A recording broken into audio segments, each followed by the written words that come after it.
মাছ গুঁড়া করবো, একটা পেঁয়াজ বাটা দিব। সব আমার রেডি করে দিয়ে গেছে আমাকে। আমি আমার সুবিধার্থে সব মশলা একসাথে এনেছি, গুঁড়া করবো। জাস্ট হলুদ, মরিচ আর মিক্স মশলাটা দিছি, টমেটো দিব কয়েকটা, একসাথে মেখে ফেলবো। মেখে আমি একসাথে বসে দিব, যেহেতু আমি কোনো পানি দিব না, জাস্ট মাখা মাখা হবে। লবণও দিয়ে দিচ্ছি আমি।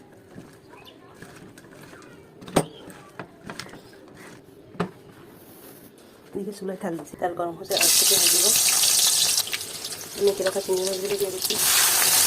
বলবো গুঁড়া গুঁড়া হবে, ভালো লাগে আমার।